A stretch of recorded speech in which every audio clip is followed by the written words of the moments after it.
This is your market update for the week of June 8th, and today is Thursday the 11th. And I just want to give you the update from last Friday, from the last video that I sent out, the last posting.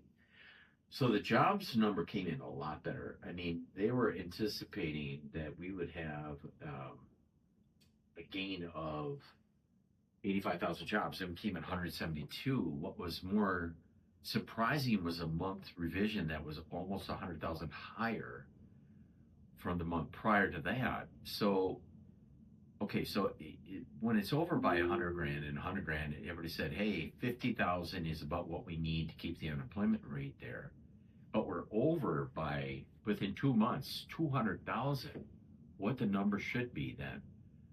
You would just think that the unemployment rate is going to go down. And guess what? It did. It stayed the same.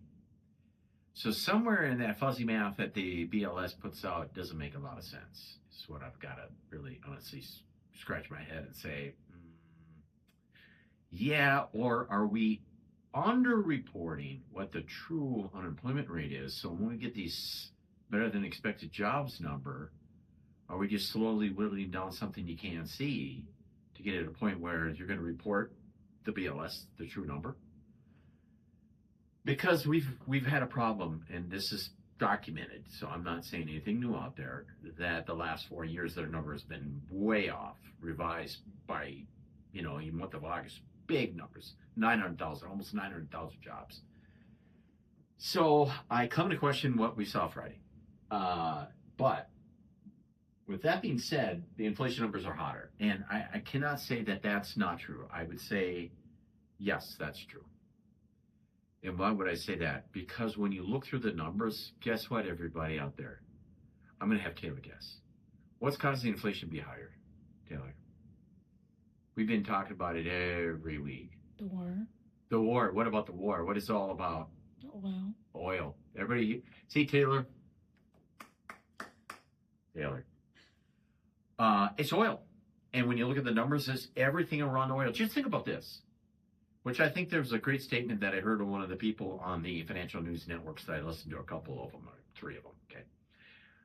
They said the problem with it is that once it gets there, it's hard to get rid of the inflation. So even if we get oil down, what it's embedded is that pricing pressure. Think about this.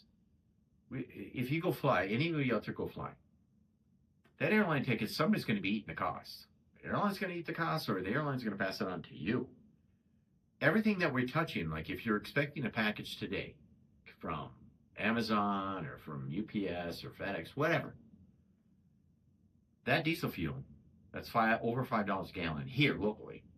Across the nation, it's even higher. It's being passed along to the consumer, okay? Now, there were strikes last night, if you watch the news, and there is today, latest news, the president said, guess what, we're going to do some more bombing because these people, when we come to agreement, they start shooting missiles at their neighbors. They start trying to shoot down they shot down our Apache helicopter, by the way. And luckily that there's a drone that came inside the cabin and it's on fire, and they're able to land that copter in the ocean, get away. And, which is more mind-boggling, I didn't know that we have drone boats that rescued the 2 pilots. If you don't know, that's a new one. Go look it up. But that's pretty cool for warfare. It's almost like a video game out there, everybody. It's a video game. It's crazy. But that's where it's going. So from the latest that I've heard from all the networks there is that they are going to, because they're actually letting ships through, not as much, but they're going to say, well, we'll just keep bombing you until you sign an agreement. That's where they're at. Now, listening to what the president said on one of the networks this morning, he doesn't want to bomb the infrastructure for the power, for the bridges, because you know who that's going to really hurt? It's not going to hurt the IRG. They don't care. They'll die in a blaze of glory. They don't care about the people. They have no concern about the people. They've got their mindset on what it is. But who's going to suffer? It's the people. And honestly, we can all be the backseat driver on this thing. But that's a really tough call.